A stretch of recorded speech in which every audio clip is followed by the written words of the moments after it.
Hi, my name is Molly Shannon, and I feel proud and cool to be Conan O'Brien's friend. Whoa, okay. Cool. No, you're not. I don't think I generate a cool vibe, but... Yes, you do. Really? Oh, yeah, of I didn't course. know Are that. you kidding? The coolest.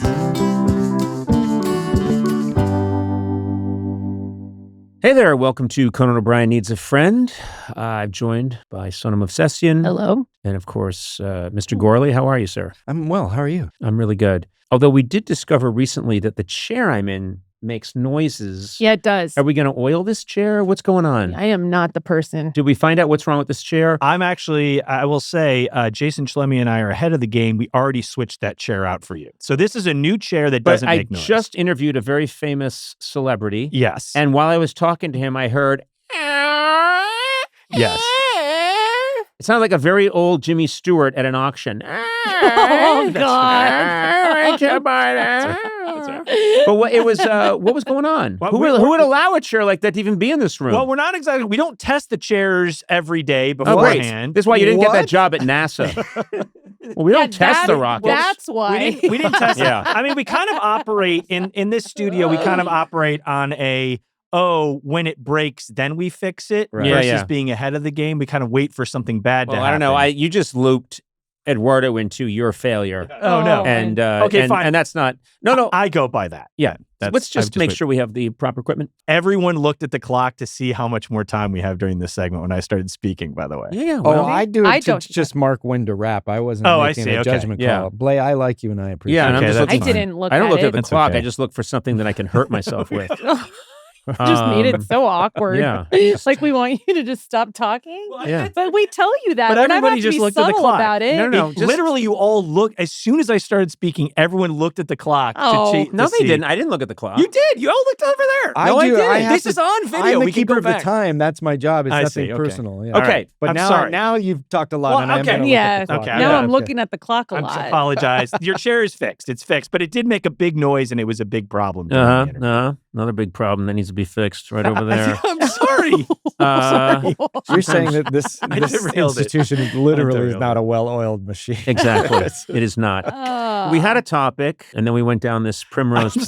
Sorry. I'm We- sorry. What were we talking about? I can't remember. Well, Why don't we just start over? No, this is fine. Just Shut up. when did you Blake. decide, Blade? When did you decide that you needed to steer the podcast left and right? Shut I up. got this. I got this. Hey. What a madman! Leave the man alone. He does a lot here. I know he does a lot. Yeah. Yeah. Sort of the Unabomber. Okay, so we had. I'm talking to you now, Matt. Me? Let's see Okay. if interjecting can just settle down for a What second. about me? You're good. Okay, we'll get to you. We had a topic that we agreed on Yeah, before we were started. going to talk about the fact that Sona's sons have learned to swim. Oh my God, that was the topic. Full disclosure, we That was sat the- around for that 5 was the minutes. topic? We're trying to think of That something. was the topic that made us say Jokingly. hallelujah. No, it was. She brought it up, and you went, brought it "Okay, up. let's go." I know you did. I just was You saying approved it. Wow. You know what's looking tempting right now? Blaze multi-volume discussion of squeaking chairs. Part 4, Chapter 1. Okay, so let's commit to this and see if there's something there. Okay. So, Sona, Yeah. word on the street is that your twin sons learned to swim? Yeah, Charlie and Mikey can swim now. Okay, and No what, floaties needed, baby. what was the process? They went to classes and had an instructor one-on-one, and they taught them what to do, and they did it. Wow. Well, that's a good story. I've got a story. No, but I have one too. I wanna. Do you want to hear about how I learned to swim? That's what I was gonna say. I want to learn how you learned. Let me show you how you tell a story about swimming. We went. They made a promise that the swimming would be learned. It was learned, and all was done. No And then, conflict. Then no conflict, no plot point, and then everyone was happy. Well, I and then mean- long credits, Well, 40-minute credits. We did have a little bit of a conflict. Oh, good. This is how you tell You a didn't story. want to lead with that? They were learning how to swim in this one pool, Mhm. and then they thought they could only swim in that one pool. Oh, you took them Oh. someplace so else, then and they when I thought, took them home or we took them to another pool, they were like, "This is not the pool we swim in." They took site-specific swimming lessons. yeah. Okay. It only works in that one pool. Yeah, I yeah. can understand that. That's sweet. When I was a little kid growing up, and I think I've mentioned this before, We didn't have a summer house or anything, but we would stay at my grandfather's summer cottage. He had a small house near the state beach in Misquamicut, Rhode Island. And so all of us, the giant O'Brien clan, would cram into my grandparents' house. And that was our favorite thing. We'd go there for like a month in August, and we would go down to the beach. And it was time for us to learn how to swim. And my mother signed us up for Red Cross classes that they taught in this marshy area that was near the state beach.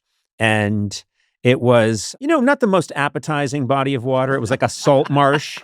This is where you're going to learn to swim? Yeah, and you'd climb through some tall reeds, maybe be attacked by a crane, and it had that boggy smell, methane-y smell. But anyway, we'd all gather. Of course, my mother, I would burn constantly, and so she would just put white T-shirts on us, which we now know just attracts more sun.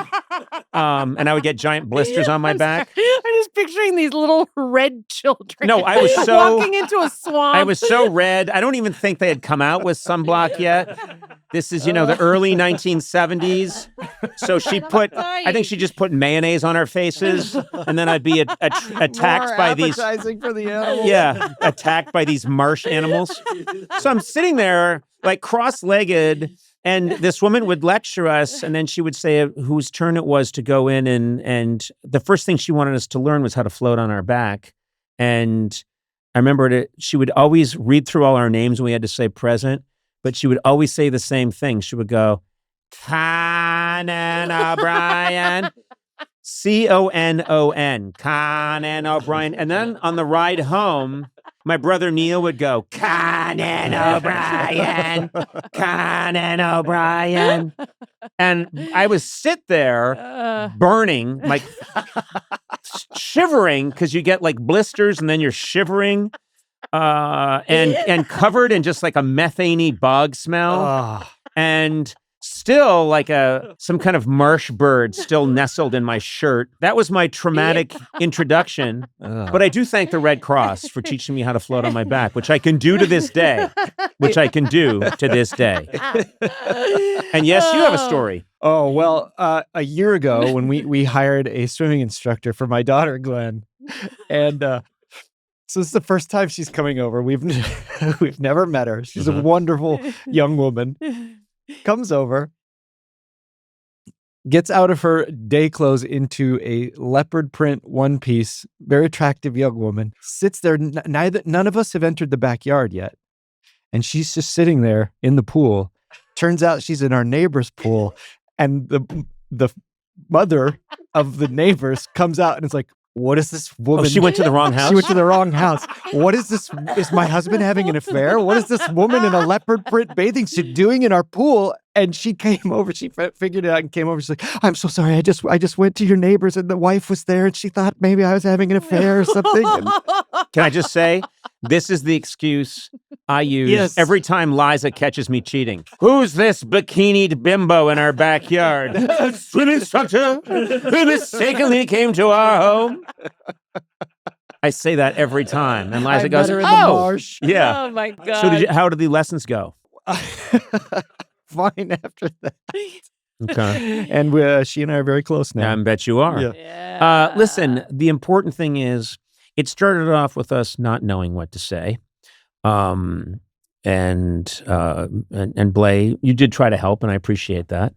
You stumbled and bumbled, as most large forest bears do. Yes, I'm sorry. But you did help. I think my anger towards you caused me to come up, suddenly remember this story. We got there. Oh, But or this- maybe it was, But or we maybe it was always me tell prompting you- you guys with some good premise. It could have You're been. welcome. But don't we always say, let's just go, we'll figure it out. Yes. But also it was Sona's inability to tell a good story that I think out of panic, I rose to the occasion, and then you rose to the occasion. So Sona, you helped too. You're welcome. That And, story that just I went do have a nowhere. I have a question though. Did any of you have a relative who just threw someone in the pool and that's how that relative learned? Eduardo's, my dad did that to my cousin. He just threw him in the pool. Eduardo, why don't you tell your tale? You were thrown into a pool? I was not, but I've had cousins who were thrown into the pool to be like, figure it out, learn how to swim. Yeah. Right. I did that to one of my kids, but I had just gifted him a bank safe at the same time. Oh, man. Went straight. It was a bad. Oh, Yeah, no. happy birthday. Here's your bank safe. I'll never let go of it. Now get in the pool. No, my wife's grandfather, who fought in World War II, amazing guy. He used to, I think, like in the 50s, like her father, my father-in-law and his siblings, I think they would just get tossed in the pool by this, tough guy who had fought in the war and, battled U-boats and stuff. Yeah. Was like, get in the pool. Out of a landing craft on Yeah, the exactly. beach. And you know what? It worked. Omaha Beach. And it worked. Oh, no. They mostly died. Oh, man. yeah. There were a lot Yeah. of siblings in Yeah, this and he had to family. flee. He's still wanted for murder. Oh, no. Yeah. He's a 98-year-old fugitive. All right. My guest today is a hilarious actress who was a cast member on Saturday Night Live. Now you can see her alongside Will Ferrell in the new Netflix comedy series, The Hawk. This woman is one of my all-time favorite human beings, and I'm thrilled she's back on the podcast. Molly Shannon, welcome.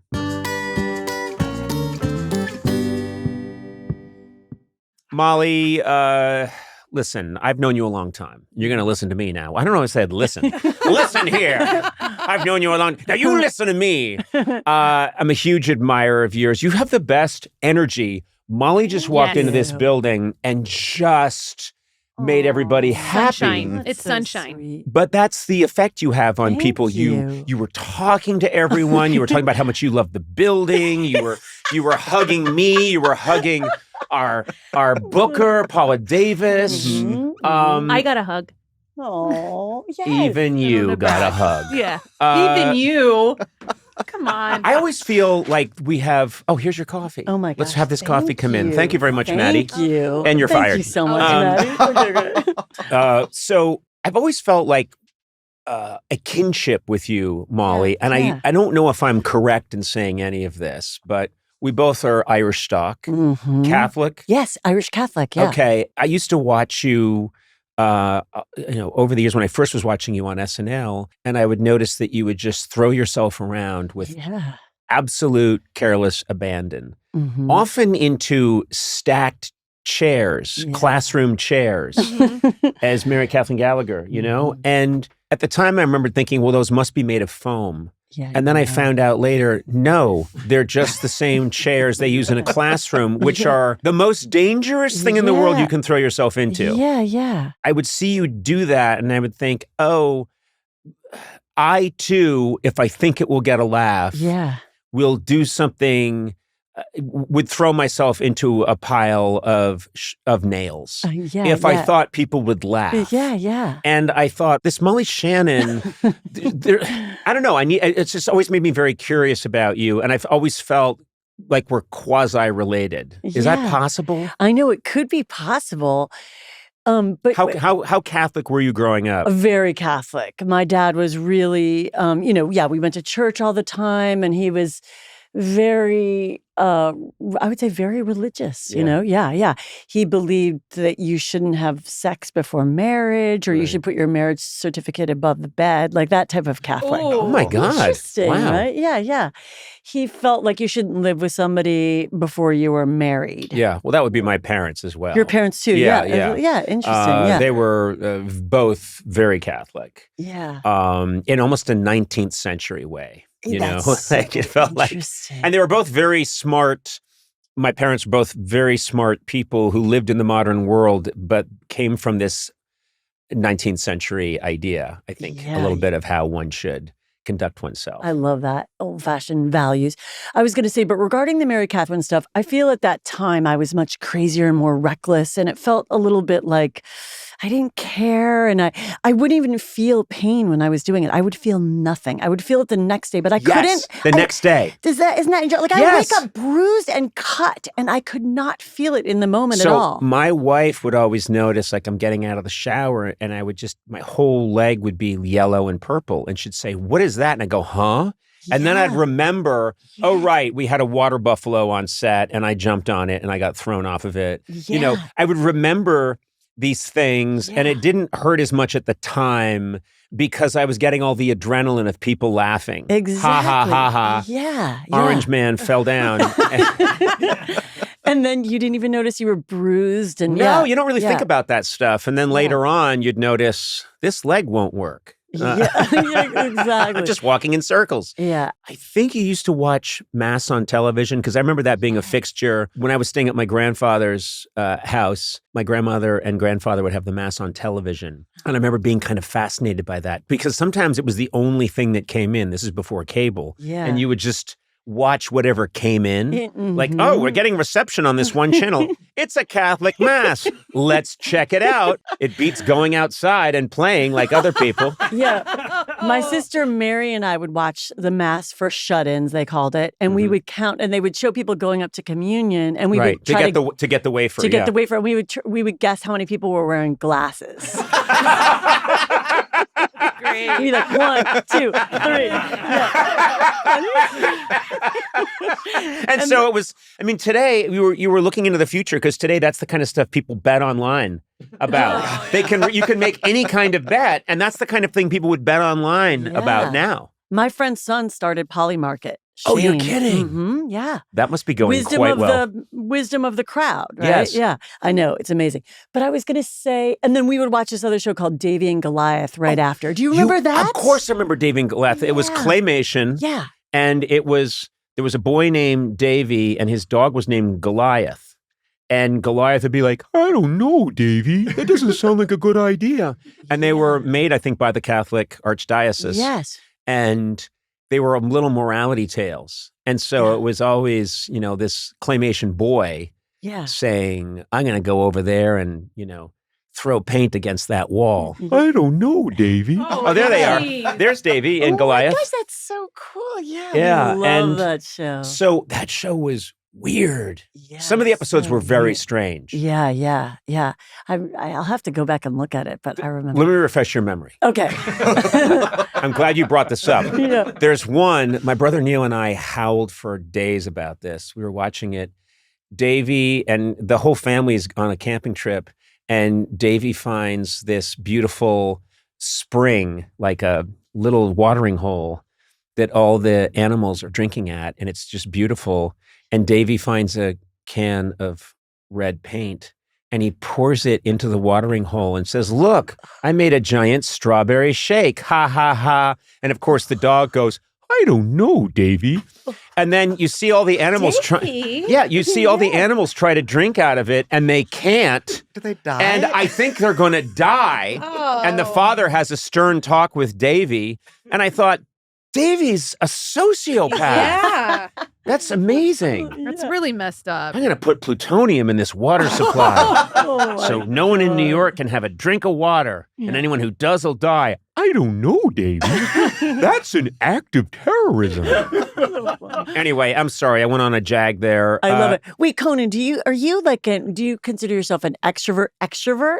Or do you ever have time when you're not performing, like not being bruised, waking up bruised, where you're just like, have to be quiet and just reading? Or it's a funny thing where I want to say you can be both. It's a weird thing, but you can be an insane extrovert, which I can be. And then there are other times where, people come to the door and I just kind of want to stay in my room. Yes. Because you almost feel a shyness. Like, I don't want to turn that guy on right now. Yes, but of course. It's weird. You can be both. I'm guessing you're both. I'm both. Jack Nicholson used to say when he would go out in public, he would have to be the mayor. You have to be the mayor. Oh, hello, everybody. Like really. And I like, that's a good way to put it. Yes, I'm definitely both. I love being around people. I'm like you, and I get energy from people, but I can be by myself for hours and be completely entertained, hiking and being quiet. Yeah, so I think I'm an extrovert, introvert maybe? Yeah, I think you can be both. I just spent a weekend and my wife was out of town and it was me and my 2 dogs because my kids are both,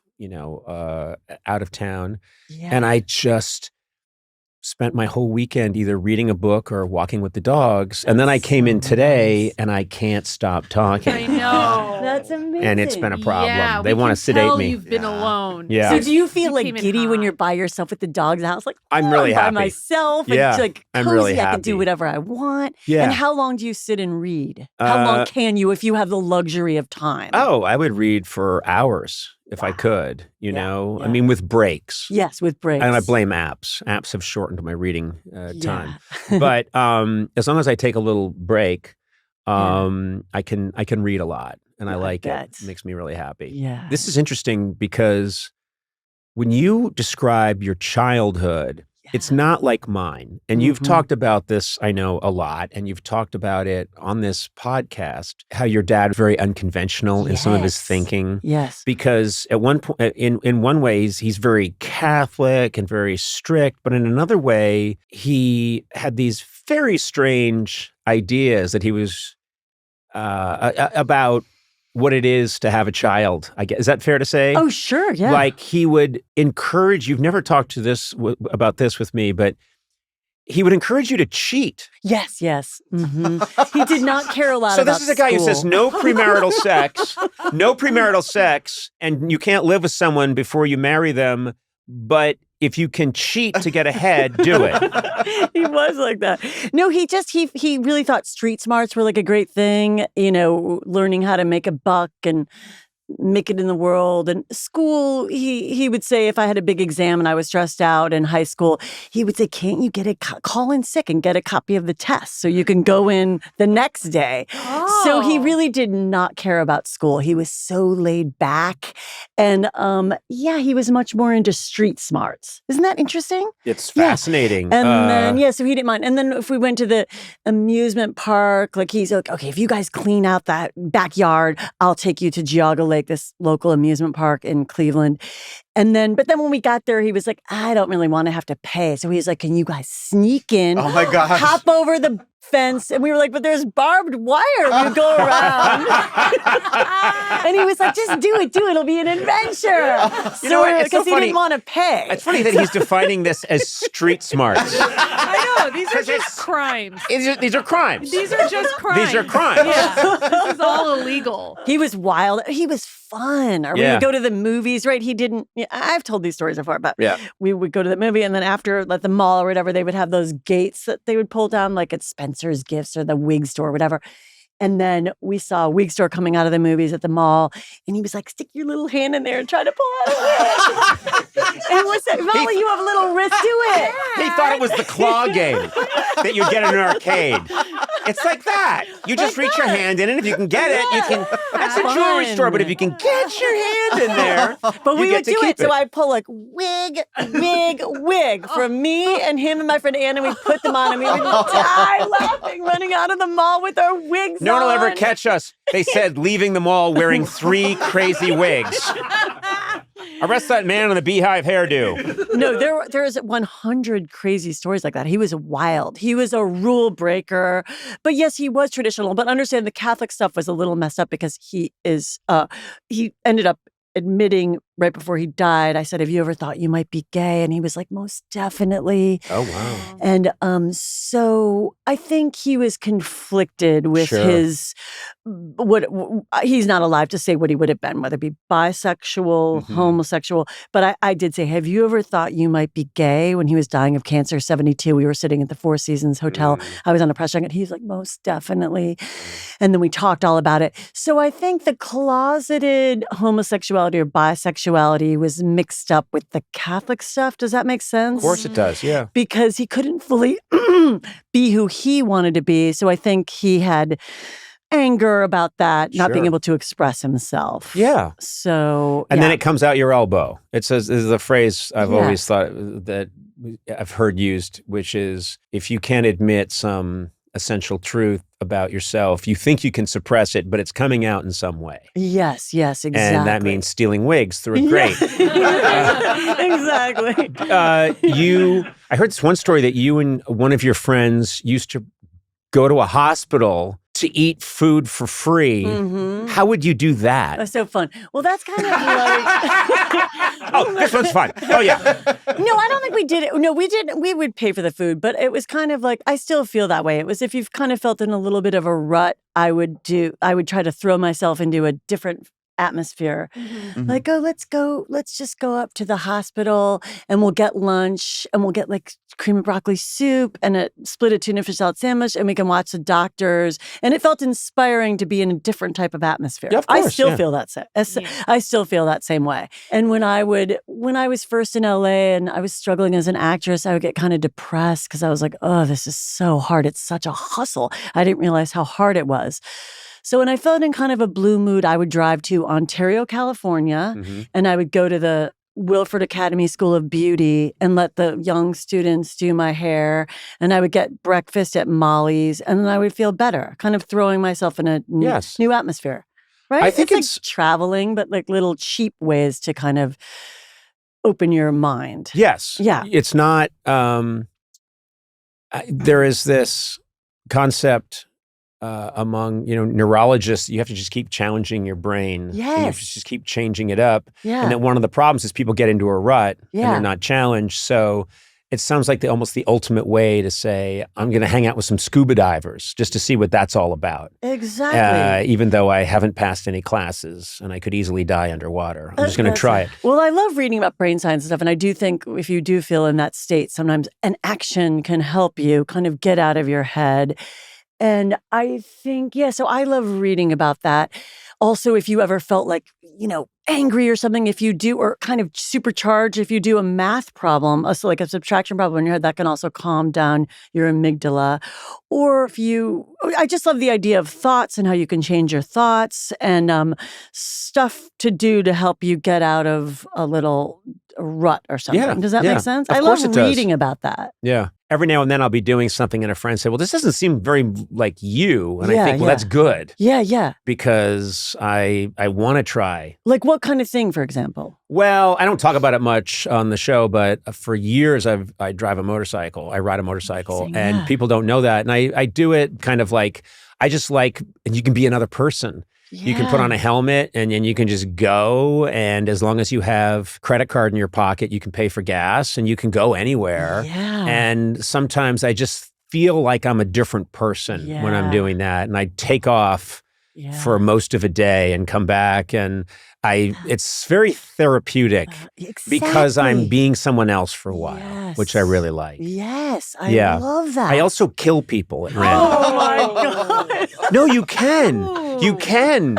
If it's completely random, nothing links you to the crime. And then you get away, but you have that feeling of like, I'm choking the life out of you. You know what I mean? Yeah. And then you run away, quick burial, shallow grave, and then you run away. And then you just feel like I was just that guy for a while. Yeah. I've done that second one a lot. Oh my God. And I lied about the motorcycle. I mostly just kill. But anyway, so try funny. it. You're going to really like it. Okay. I know that we're here to talk about this project that you're doing with Will Ferrell. Yes. And you two have such a unique chemistry and relationship that just goes back. Had you worked together before SNL? Or was No. SNL the time that you came together? Oh, that was the time we came together. I worked at it was a Melrose Baking Company, and Will was in the Groundlings Comedy School across the street, and we had a mutual friend named Patricia Cotter, and she said, Molly, I really think you're going to get along great with this guy, Will Ferrell. And I was like, bring him over to the coffee shop. So he came over, and I was like, nice to meet you, and what do you want? And he was like, I'll have a scone and a latte. And then we just started talking. We became friends. We've been friends for over 30 years. And we did click right away, just like she said. And I got on SNL first, and Will came shortly after. And Will, we just right away was like clicked so much and have been really close friends for so long. And then you're on SNL together and everything else happens. Yeah, and I really did feel like the press was kind of behind it when we all first started, all us newcomers. They were kind of like, really hard on us. And I remember thinking, wow, the press is really behind. They're just kind of copying old press. And Will, to not feel bad, he would hang up the worst reviews about himself on his office door. Oh, man. man. Isn't that wild to just kind of take the, to not feel ashamed about it? And I was like, God, good for him. I could never do that. But I remember thinking they're wrong and these people are really good. I'm like, this is good. So it helped me understand the press a little bit where I was like, wow, they're like outside and haven't caught up yet. I remembered first hearing about Will and someone said, oh yeah, I've been hanging out with this new cast member, Will Ferrell. And at the end of the season, he dressed as a character on some sketch. Yeah. And he decided to just keep wearing the costume. Yes. And I don't know if it was like a boiler suit or some kind of over-the-top weird costume, but he wore it for weeks and weeks. And a friend of mine said, yeah, I saw him at the Natural History Museum and he's still wearing that outfit. Oh my God. And I said, I don't know who that guy is, but I love that guy. Oh and this is before I knew him. Yeah, I'm blanking on the character that I know. He loves doing that kind of stuff. And he's really just entertaining himself. And it's just it's just so fun. And he's so creative. And I think Will, too, is more serious, too, than people would expect. Like, we know his big comedy side, but I know his more serious side. And it's so Yeah, it's a real drag. Yeah, it's awful. No, I know what you mean. Do you know what I mean? I think what's tough, and I think it's the same thing with you too, is people would assume you or Will are just kooky all the time and over the top entertainment machines. And both of you are very soulful, real people. Yes. You have a very serious side to you. Yes, very. And do you find that there are people when they first meet you who think they're going to meet the Molly Shannon who's going to throw herself into a bunch of chairs, and then they find someone who's really talking to them seriously about an issue? Probably, yeah. I think because I think I am more serious. I really like to get to know people, and if I have time, and I think I'm more a one-on-one, and I think I'm shyer than people would think too. But yeah, I do feel that a little bit too.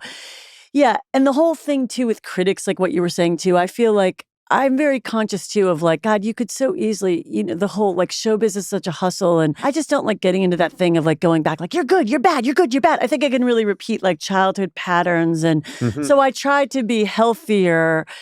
When you think about life and how lucky we are to be healthy, I don't really worry about that. I try not to get into that too much. Don't you think having a family helps? Oh my God, it helps so much. It's just my everything. Like, I'm just so glad I'm alive to be there and do it. It affects every decision in my life. My children, I want to be there. I love being a mom. That's my number one. So it makes showbiz less. I'm very laid back about it, I would say. Yeah, you have like a solid foundation, like a solid basement foundation of this is what matters. Yes. And then the other stuff can come and go. Yeah, and I feel like I just don't want to do that to myself, like rile myself up like that, like never feeling good enough or that you're only as good as your last thing. I'm like, enough. I feel like I'm proud of myself and I try not to have to need that so much from the outside. Does that make sense? Yeah. Otherwise, it just feels so unhealthy. Mm-hmm. And I feel like there can be a nice place to be healthy and be creative and not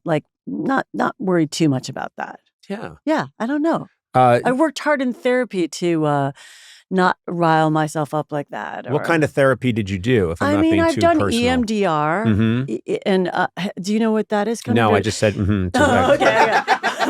Look like I know what's going on. It's more for like trauma where you do like bilateral stimulation. So if you were nervous, you do the beep, beep, beep, beep, like the little, there's like a buzzer where you would hold the buzzer and you go back into, you could pick like supercharged moments in your life, like the top 5 where you're like, ooh, and feeling scared or whatever. Yeah. And the bilateral stimulation kind of will bring it from like a 10 to like a 3. So you slowly kind of can reprocess these trauma. Yeah. And so it's great. Did you ever do cognitive? Cognitive?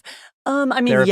Yes. Cognitive is so fascinating because they say if you have a good imagination, it can be great, or you also have a great imagination for bad things. Yeah. So, that's interesting. my career is over. I suck. I'm terrible. Yeah. All these things David writes to me every day. Yeah. Oh my God. Every morning. Just little memos. Yeah. But I start to spiral and go down. And one of the things I learned is write it all down on a piece of paper. Yes. Write it all down on a piece of paper. Walk away from it for 10 minutes. Come back and then read the piece of paper. During a worry time. Yeah. And you read it and like, I'm the worst person who ever lived. And I go, well, no, Stalin was bad. And Oh. Hitler. I mean, yes, I'm bad, but I'm not that bad. And then, You find evidence contrary to the beliefs. But also, a lot of the things you've written down just look silly. Yes. Like they just look ridiculous. And it's helped me talk to my kids if they have anxiety. That's all these little tools. But I'm always looking for another thing, because I've got those tools, but I'm always looking for the next thing. Yes, I love that. I love that kind of stuff, though. But that does make sense, the act of writing it, that you can put it aside. And then when you go back and look at it, you're like, yeah, I just read a great book called Social Anxiety for the Overthinker, and it talked about that same thing. And I love that kind of stuff. I talk to myself out loud. One of my kids overheard me. I don't want to talk. They're private and stuff. But I was talking to myself in my office, and that one of them overheard me. And I was like, just going through these files. It was kind of tedious. And I was like, "You're doing a great job, Malls," out loud. And one of my kids heard me, and they were like, "Yeah," they yelled up in the house, "You're doing a great job, Malls." But I wasn't aware that I was doing like a kind of Long Island talking to myself out loud, telling myself and I was doing Long a good Island job. Lady? I don't know. It just came out. "You're doing a great job, Malls." Isn't that? I love that. But no, I love positive self-talk, creative visualization. I feel like life is hard. Like any tools that can help you. For me, it's exercise. Like I have to. It's huge. Yeah. I feel like I'm in great shape, but it's not really about exercise. It's about, it just makes me feel so happy, so good. I sleep better. It just makes me relax. Do you do this? Because exercise releases all these endorphins. Yes. And so what I have found is I'll get on a treadmill and I'll run really hard. It's like, wow, I just did 40 minutes on the treadmill, really, really going all out, and I'm sweating, and I get off of it, and I'm euphoric. Yeah. I am euphoric. Ugh. And when I've been on the treadmill, I've had all these ideas, and it's like, I'm going to learn how to play the oboe, and I'm going to become a really good oboe player. Like, I'll come up with all these ideas for what I want to do, and I'm going to take a woodworking course, and I'm going to build a sideboard and give it to my wife on our anniversary. It's going to be made out of maple, and then I'll play the oboe while she's open. I'll have all these ideas, and I'll start looking up stuff online, like oboe classes, carpentry classes, and then I get in my car, I drive here to the studio, I get to work, and I think, I don't want to do any of that. I don't want to do any of that because my heart rate came down and all of this great stuff that gets released. So I have learned, don't make any calls. Yeah. Don't make any plans after the exercise period. Just wait a little bit. But it feels so good. Yeah, yeah. That is I love it. That's great. I love that you have that inspiration, though, and while you're exercising. If I ever call you right after a workout, just don't listen to me. I'm going to say, like, you and I should get married. We should leave our spouses and marry each other. And I'm going to take a woodworking course. And I'm going to build you a house, Molly. It's going to be the bestest house you ever saw. That is so funny. And then I get to work, and your husband's like, what the fuck, man? I'm like, sorry, man. I just had a really good exercise session. And I love Molly. Conan, where do you get your work drive from? Like, how did dare you you learn speak to me how directly? to do that when you were fresh out of college? Like, is that from your dad or your mom? Or how work did you was learn about that? prioritized when I was a kid. But I don't think all of us learned that lesson in my family, but I certainly, I don't know. I decided, I remember kind of thinking like in fourth grade, like, I'm just gonna, I didn't know what I was good at. I had no idea that I'd be good at anything. Yeah. So I just decided, well, if I work really hard, that'll make up for the fact that I'm not good at anything. I remember thinking that. It's not a cool, you started off by saying, oh, I feel so cool. Yeah. I'm not a cool person. I just worked really hard when I was a kid in a way that makes me a little sad now. I'm really worried about stuff. Yeah. And the way I combated my anxiety was to prepare really hard for things. Wow. And then that yielded these benefits. And then people later on said, you're really smart. And I thought, I think I just work really hard. Interesting. So, but I have a work ethic and I like to make things and I like to work with people and make things. That's kind of just part of who I am now. That's great. Sometimes I think about show business. I'm like, you have to be crazy. It's like, I think, like, you're from Boston, I'm from Cleveland. Like, I just think, oh my God, what did I think? Coming out here, not knowing anybody. Like, you have to be kind of crazy to think that you're going to, come on, you have to, don't you think? Yeah. I mean, if you do. really were to, if I were to really have known how much work it would be and what I would have to do and the somersaults and backflips and what was going to, I'm like, oh my God, I can't believe I did it. Yeah. You know? No, when I look do you back feel that now, way? Yes, of course. I look back now and I think we graduated from this really good school and I did well. And I was like, okay, well, I'm going to LA with my friend Greg. We took a People's Express flight out there. Oh my God. I don't know if you know, People's Express was like, if you had no money, you flew People's Express, you gave them some cash. There was no, it was like flying. You give them the credit card on the plane. Yeah, it was like flying a barn. Wow. You could get on a barn and fly. They put wings on a barn and you flew to LA. We took a red eye and Greg Daniels, who's gone on to create every great show. He did okay. Yeah, he did. fine. Yeah, he did fine. I go to Greg for loans.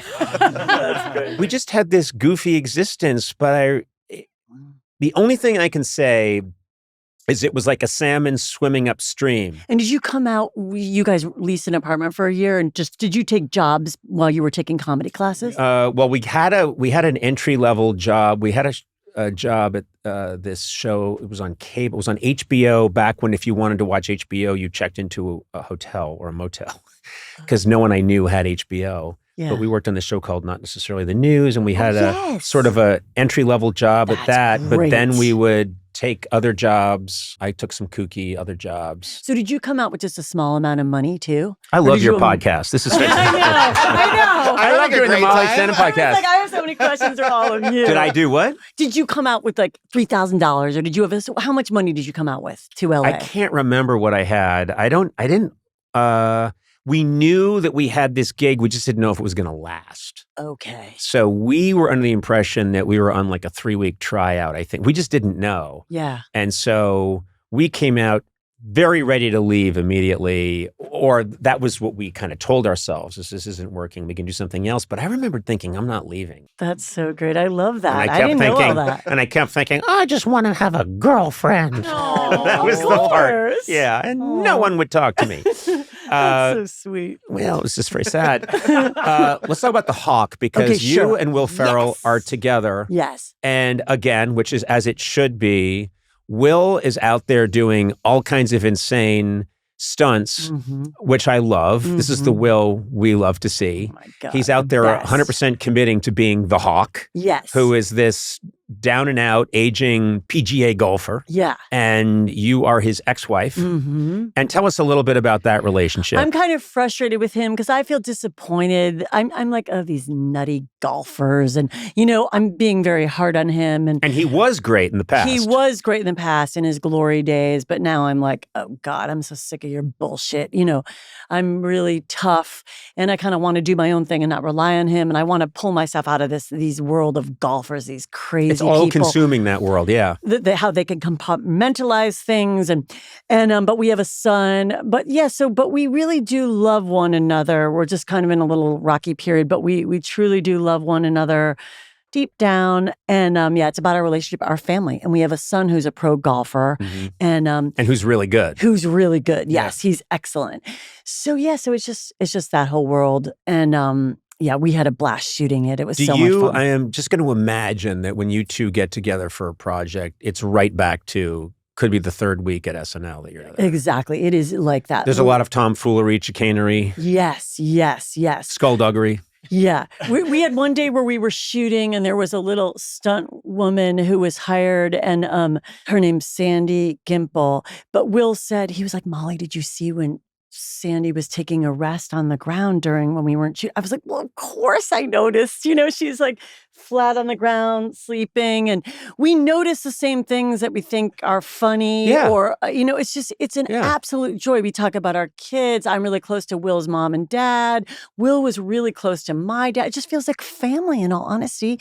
And Will is so professional. This is what I always tell people. He is the most professional, most prepared, most thoughtful, just like, he's just the best. You better be on your A game because Ferrell is ready to go. But see, that's another another misconception. Yeah, People what? would see a Will Ferrell or you, Molly, and they would think, well, they're just wacky and they get together and they're crazy together and then they roll it. No. They don't understand that there's just an immense amount of preparation and professionalism that's required to get to that space. And then there can be some improvisation, but that's like the frosting on the cupcake. Yes, do you know what I mean? Exactly. He's sitting there and he's looking at his, and he can look at the scene and go, yeah, we could lose that. I guess we could cut that. He's looking at the writing very technically and excellent, So it is just all those things, but he is there before everyone, ready to go, and memorizes really fast too. Like he'll have these giant scenes where I'm like, wow, you started memorizing that last night? That's hard. He's just a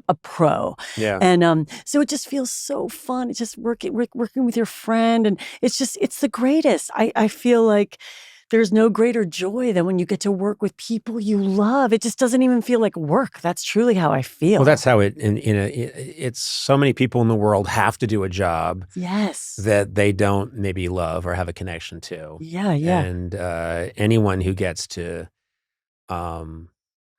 do anything like what we're doing. And it's not just in the arts or in comedy or entertainment. It's just, people that really love what they do. Yeah. That is the ultimate gift. It is the ultimate. Greatest way to go through life. Yeah, and you should never, I think it's so important to enjoy where you are and not be like, oh, I'm only as good as this last thing. Doesn't that come with age, though? It comes with age. I try to just enjoy, I'm like, if you can't be happy, I had when you think about life, how precious it is and health, I just think I don't want to live like that anymore. My childhood was up and down.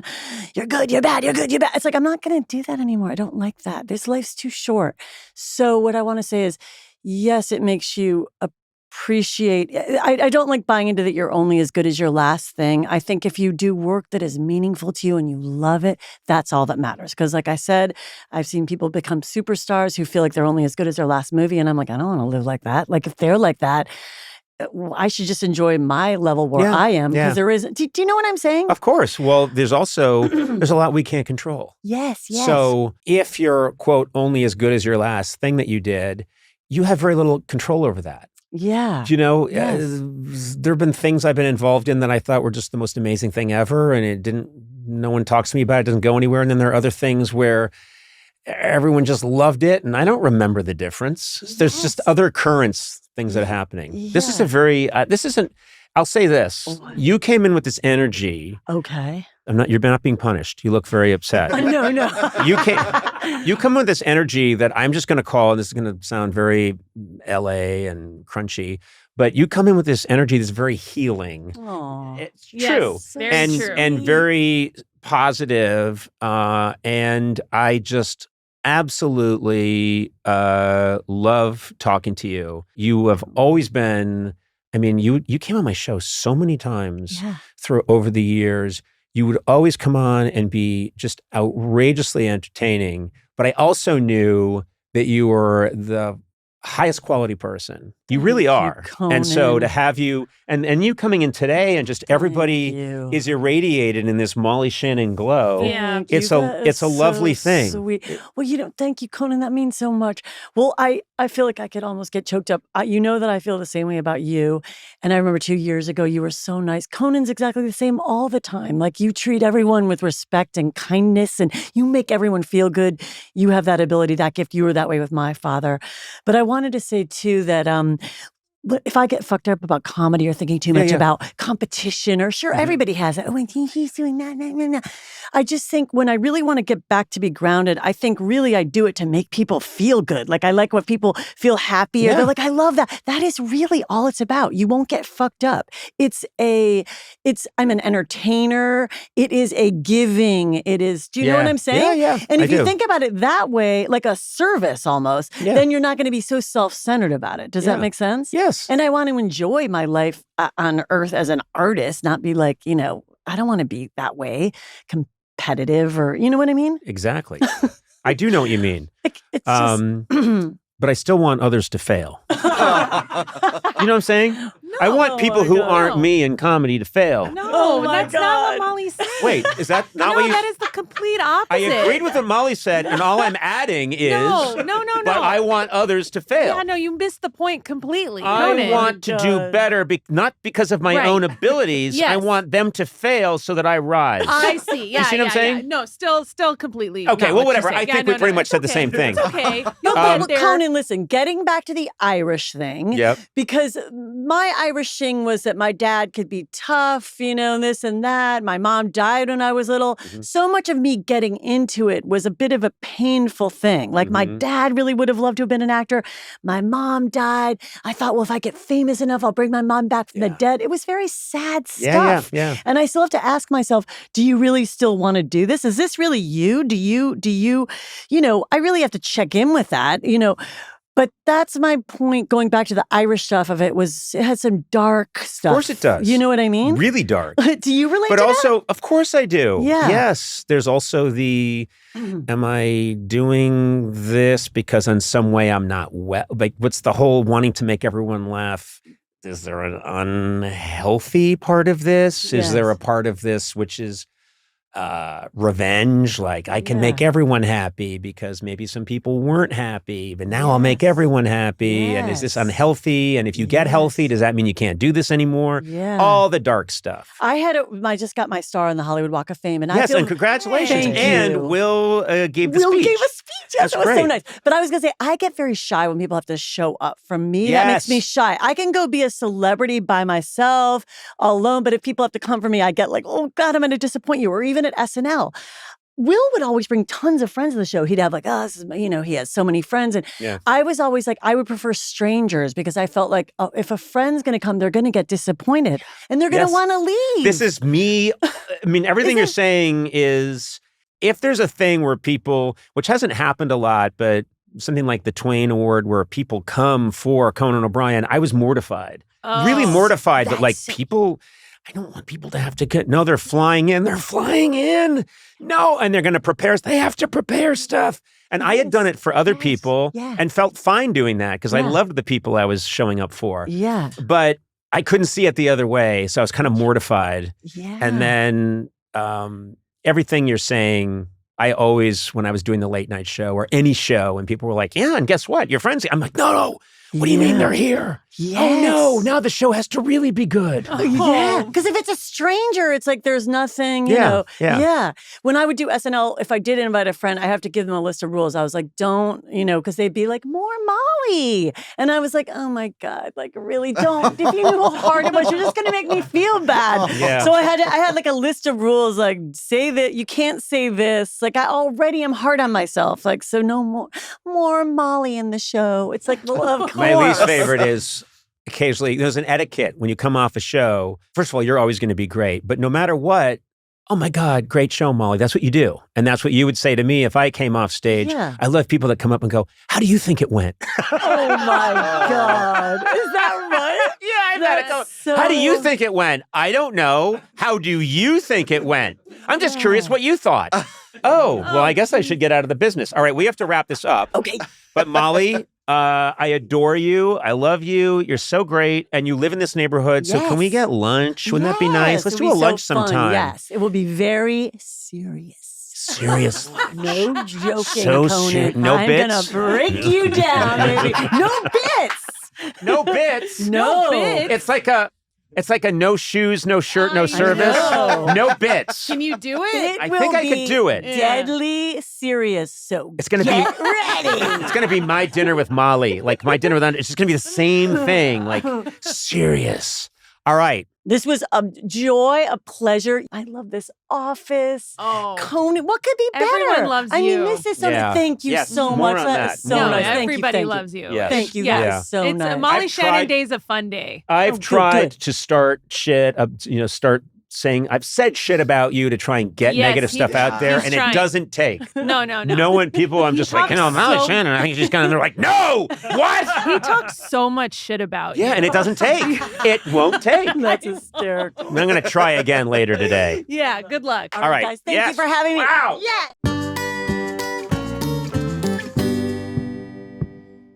My assistant, David Hopping, has entered the room, and you have an announcement to make. You said Yes. So I do not know what this is, by the way. Oh, I think you're gonna like it. So Your doctor just called. Every once in a while, and he says the tests are back, and you're hilarious.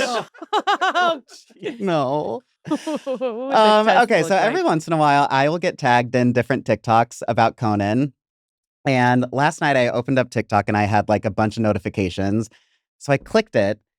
And we all know Toy Story 5 just came out and you play Smarty Pants.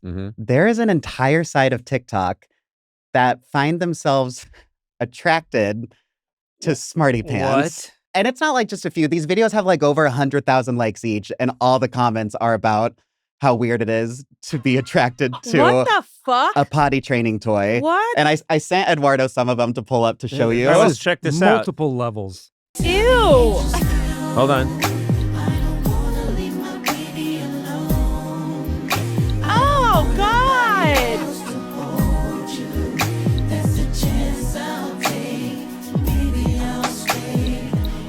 It says, hear me out. 148,000 likes on that video. Oh, Yeah. my God. Excuse me. Does it not occur to you that maybe this was my intention when I brought this character to life? No kidding. What? Yeah. Really? Walk Yeah. us through your process.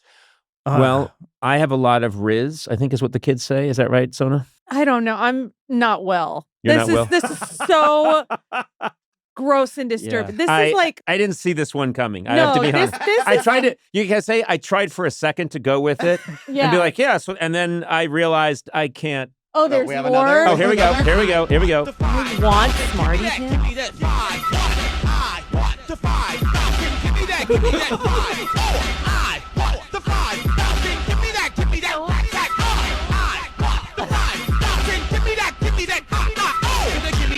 Oh God, no!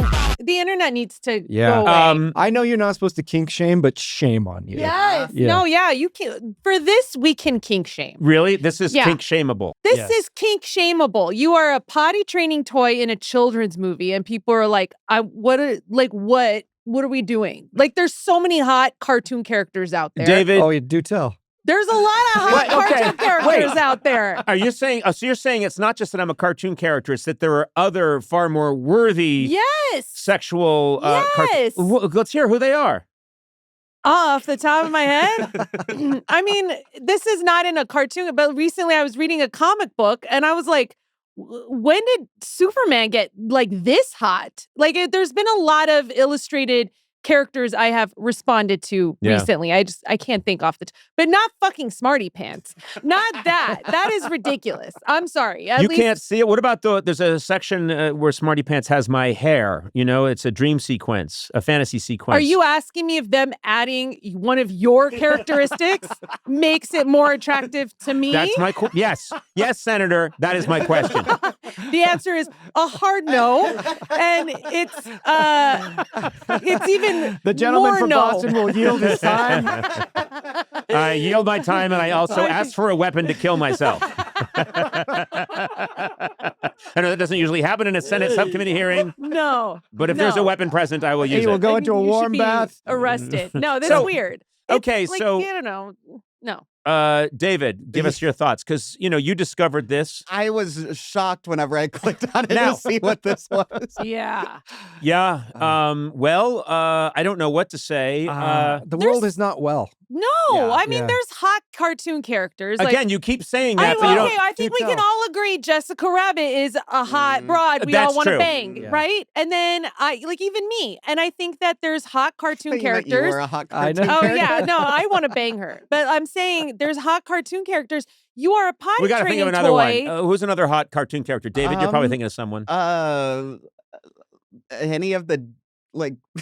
Well, I now think we're I just gonna had a stroke. now we're gonna take a look into your psyche. That's Well, the like thing. Skeletor, Like He-Man can get it. He-Man. Yeah. He can get it. Sure. Scarlet saying- are from you- G.I. Joe. are you She's saying- pretty hot. Yes. Are you Lady saying J. He-Man fucks? Yeah. I think He-Man, He-Man fucks. Guess what? Yeah. Skeletor fucks. Skeletor doesn't fuck. Yeah, No, Skeletor- that's why Jared Leto playing Skeletor, he Yeah. fucks, unfortunately. Unfortunately. Skeletor is DTF. Yeah. Yeah, He bones. he bones. Oh, There you yeah. go. Nice. Nicely done. Oh, Nicely done, Blade. God. No, I remember my friend had a thing for Gambit from X-Men. That, like, he's hot. That's a cartoon character? Yes, from X-Men, Gambit. But this is one of those things where you're like, people don't need to post everything because he's on not the a internet. human. That's You're the not problem. a human. He's a machine. He's for kids. He kind of a childlike being himself. Well, I think he has many of my qualities. So yeah, probably a little bit childlike. It's just I don't know, like I would do Woody before I did Smarty Pants, I think. All or I know, Buzz Lightyear for sure can get it. You know, you can get him if you just go to the store.